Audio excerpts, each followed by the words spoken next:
Well, the kids are back in school. Chances are they may have come home with a bug or two, and that has every parent worrying because flu season is coming up here in the Tennessee Valley. So we're so happy this morning to have Dr. Tonia Cox from Pediatric Diagnostic Associates to set us straight on what the flu is and how we can best prevent it. Good to have you this morning. Good morning, Julie. It's great to be here. Okay, let's start first of all by what it is, because I told you I hear so often, oh yeah, my child has the stomach flu, but that's not the same thing as the flu we're being vaccinated for. Yes, influenza virus, which is what we vaccinate for in the fall, is an illness that we start to see a little bit in October and November, and then the incidence really starts to pick up and peaks between December and March in the Chattanooga area. But it's mostly respiratory? It is. So the most common symptoms of the flu are actually a high fever and chills, body aches, a severe headache and cough, sore throat.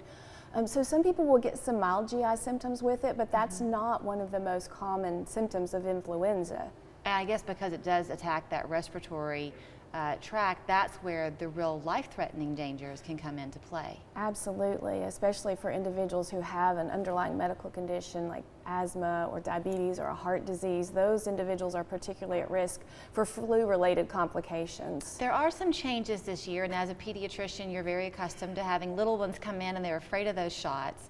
But this year, the flu mist not available. No, the flu mist is not available this year because it was found not to be effective for the last couple of flu seasons, so it's not being administered this flu season. We don't know yet what next year will hold, but for now, it will be a flu shot for everyone. But you said really and truly, you hate to see a little one be afraid of that needle. However, in terms of effectiveness, this is a better deal for them. Absolutely. It is more effective, and I've got a couple of tips for parents if their children are feeling a little bit anxious about getting a flu vaccine. I do recommend to be honest with them and tell them that, remind them that it's important for them. And then also come up with a couple of strategies to help them relax, like maybe some deep breathing or reading to them. I allow my patients to lay down if they might be feeling a little bit nervous, and that generally helps.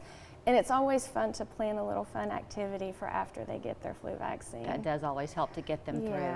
So parents who say, well, I'm already noticing my child coming home with this problem or this problem, chances are it's not the flu, it's just too early right now. It's too early right now. Okay. That's right. So you also told me, this was interesting, that there are some new findings in terms of pregnant women and the flu shot. Yes, this is really exciting. So pregnant women are one of the populations that are at higher risk for flu-related complications if they get the flu while they're pregnant.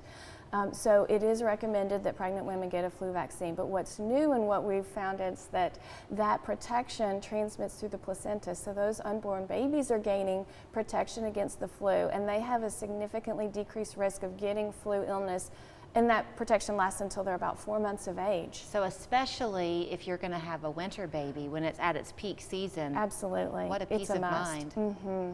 You also are quick to say, as are most doctors, and rightly so, that no vaccine is 100% a guaranteed fix. So even if you come in and get the flu vaccine, there's a chance it could still hit you later.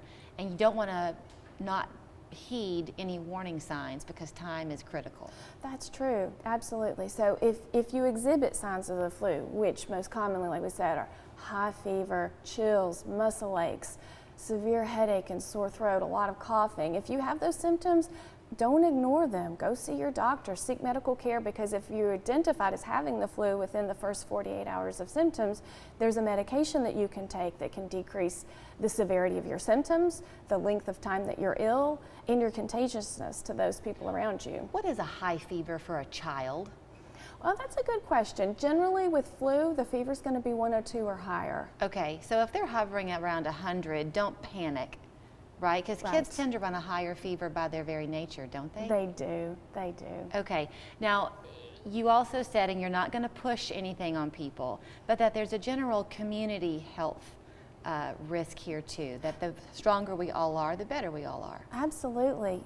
Getting a flu vaccine not only is in your best interest as an individual, but it helps protect the people around you who you love dearly, and those more vulnerable in our community, so the infants who might be too young to get a flu vaccine, the elderly, individuals with underlying medical conditions or immunosuppression for whatever reason. So the less flu that's circulating, the better for everyone. And it's not going to make you sick. Getting the flu vaccine will not make you sick. You're exactly right, Julie. The flu vaccine is a killed virus vaccine. It cannot make you sick. A lot of people think that it does because this is the time of year when we vaccinate, and this is the time of year where we start to see a lot of respiratory illnesses circulating, coming home from school. But not from the flu vaccine. Not from the flu vaccine. So the takeaway is, if you have kids who are afraid of a shot, go to see her because she'll let them lie down, put them at ease, and encourage you to go get that after visit treat, which every parent hopefully has up their sleeve anyway. You can't get the flu miss, but Dr. Tonia Cox and her staff are ready to see you at Pediatric Diagnostic Associates on Gun Barrel and on Glenwood Street. 698-2229 if you want to give them a call. Is that the right number, or is there another number to call as well? That's it. That's the very right one. Sometimes there are two, so I wanted to double check. We're back after this.